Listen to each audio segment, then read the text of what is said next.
Fala galera, beleza? Professor Marlon Moura aqui com você para a gente dar continuidade ao nosso curso S. Vem comigo que hoje a gente vai ter um assunto também muito importante que é a teoria filosófica, sociológica aí do grande Karl Marx. Olha só, lá no tópico do edital da UES está Karl Marx, teoria crítica do Estado. Na verdade está a teoria crítica do Estado em Karl Marx, está no mesmo. Primeira coisa que a gente precisa saber, bebês, as influências que o Marx recebe.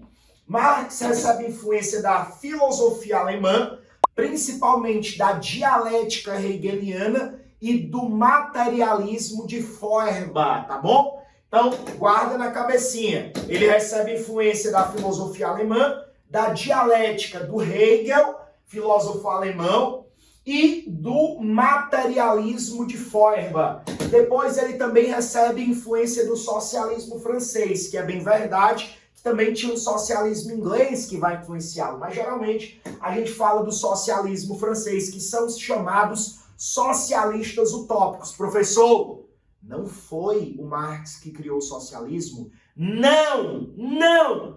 Os socialistas já existiam na França, que eram socialistas utópicos. E ele também vai receber influência dos economistas ingleses, beleza? Se liga só.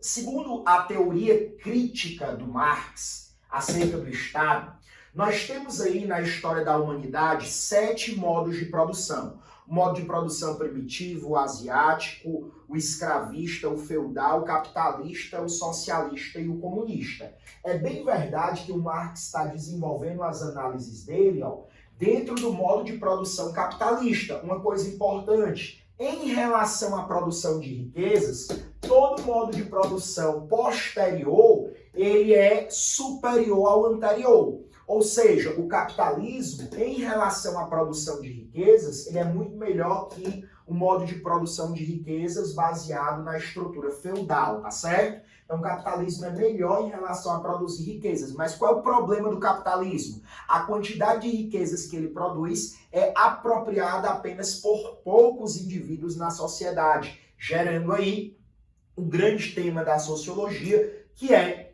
a desigualdade social. O Marx, dentro da sociedade capitalista, ele vai desenvolver um método de análise, que é o que ele vai chamar de materialismo histórico dialético.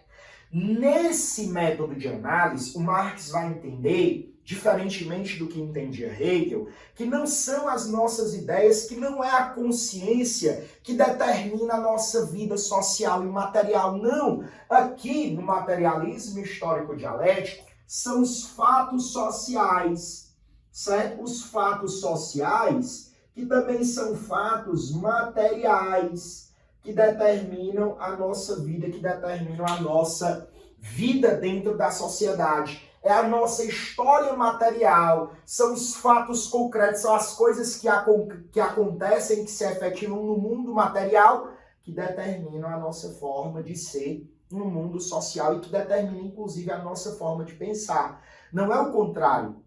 Os idealistas, como Hegel, diriam, não, é a nossa forma de pensar que determina a nossa forma de viver na sociedade. O Marx diz, não, bebê, é a nossa vida social, é o que acontece no mundo que vai criando, que vai plasmando, que vai desenvolvendo a nossa forma de pensar. Por isso que se diz que o Marx faz uma inversão da dialética hegeliana, tirando essa dialética de um fundamento idealista e colocando essa dialética no fundamento materialista, tá bom? Então aqui são os fatos sociais. A partir desse método de análise que o Marx vai desenvolver, sobretudo na sua obra Manifesto do Partido Comunista, que ele escreve em parceria com seu amigo Friedrich Engels, o Marx vai desenvolver uma tese fundamental de sua teoria crítica acerca do Estado. Qual é a tese fundamental? Segundo ele, no Manifesto Comunista, o motor da história é a luta de classes. Ou seja, a história ela tem um motor e esse motor é a luta de classes. Até hoje, Marx diz, sempre existiu luta de classes. Em quaisquer desses modos de produção, excetuando-se aqui o modo de produção primitivo, em todos os outros, você vai ter uma luta de classes. E se você tem luta de classes, teoricamente, para ter uma luta, você precisa, no mínimo, ter duas classes. Então, teorizando, Marx diz, você tem uma classe dominante e uma classe dominada. Qual é a característica diferente? Porque se são duas classes, eu tenho que ter uma característica que diferencie ambas as classes. A classe dominante, ela é caracterizada por ser a dona dos meios de produção, ou seja, todos que fazem parte da classe dominante são os donos dos meios, dos modos de produção. E a classe dominada? A classe dominada são todos aqueles que são apenas donos de sua força de trabalho. Dentro do modo de produção capitalista, se liga, dentro do modo de produção capitalista, essas duas classes, a dominante e a dominada, que existiram aqui, ó, em todos esses modos de produção, na verdade, até o capitalista, que é o que o Marx está analisando, que existiram em todos esses modos de produção, presta atenção, essas classes que existiram em todos esses modos de produção, elas exercem uma relação de antagonismo, elas exercem uma relação de oposição. E dentro do modo de produção capitalista, que é o que o Marx está analisando, a classe dominante e a classe dominada têm nomes específicos. A burguesia, que é dona dos modos ou dos meios de produção, e o proletariado, que é o trabalhador dono apenas da sua força de trabalho.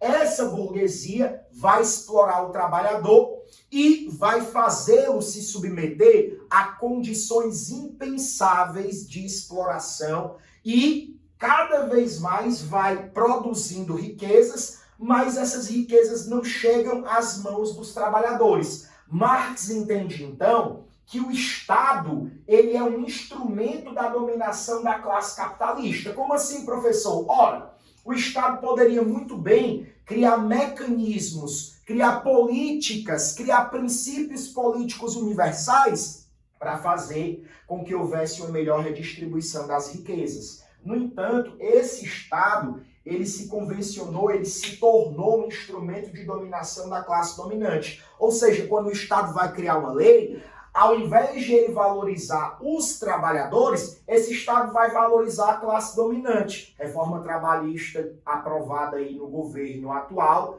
né? No governo que está em vigência ainda no ano de 2022, mas proposta lá atrás pelo Temer, mostra isso. O que é que a gente tem? A gente tem uma retirada de direitos da classe trabalhadora e ao aumento de privilégios para uma classe dominada. Isso faz com que haja o quê? Isso faz com que haja, dentro do Estado, sempre uma tendência maior a você sempre ser beneficiado desde que você seja participante da classe dominante. Marx, então, propõe para os proletariados do século XIX, porque ele está no século XIX, não nos esqueçamos disso, Marx não está analisando o nosso contexto histórico, ele está analisando o contexto histórico de um capitalismo do século XIX, e esse filósofo, ele está dizendo o quê? Nós precisamos de uma revolução proletariada. A revolução do proletariado é uma revolução que vai propor o quê? Que vai propor que, se o proletariado tem o poder nas mãos, ele precisa destruir,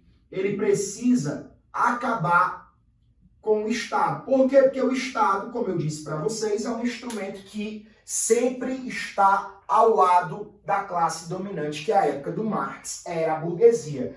Quando a Revolução Proletariada der certo e o Estado for destruído, nós vamos instaurar uma ditadura do proletariado que vai fazer com que nós passemos do capitalismo ao socialismo.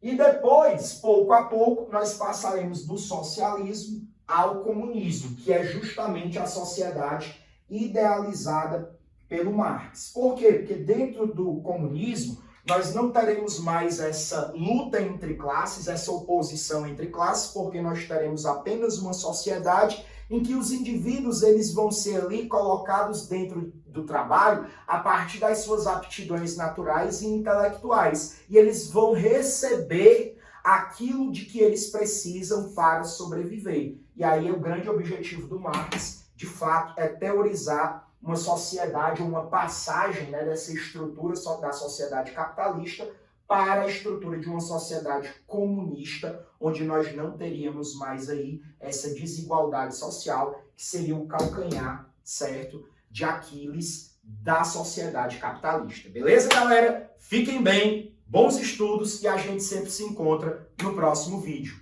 Valeu, pessoal!